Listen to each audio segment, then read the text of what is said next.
شب آمد ستاره ها خاموشن، در کوچه خاطره ها گومم. نامی تو را باده ها میخوانند، من با غم عشق تنها ماندم. چشمانم پر از اشک پنهان گید، قلبم زی فراقت هستشو. آرزوهای شیرینی دیر روزه در راه دور شکستشو. هی عشقی رفته کجا شدی؟ چرا مرا تنها گذاشتی؟ من هر شب تو را یاد میکنم، تو باشه مرا فراموش کردی.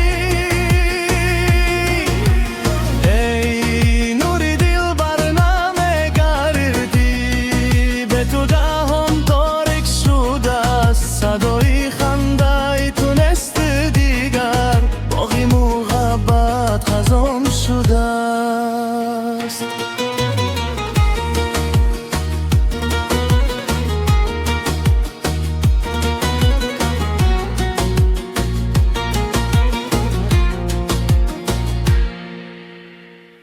باران میبارد به تیرزه، مثل دیلی من گریه دارد.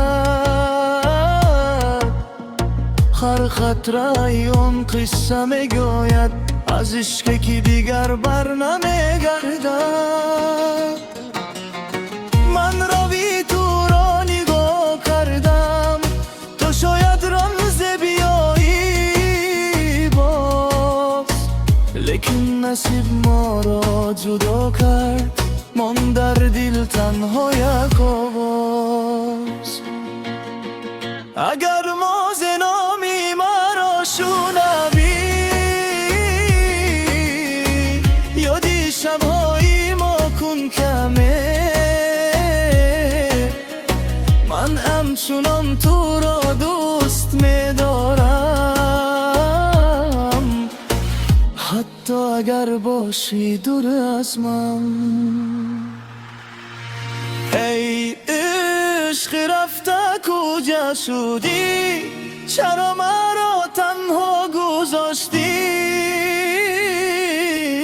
من هر شب تو را یاد میکنم، تو باشد مرا فراموش کردی.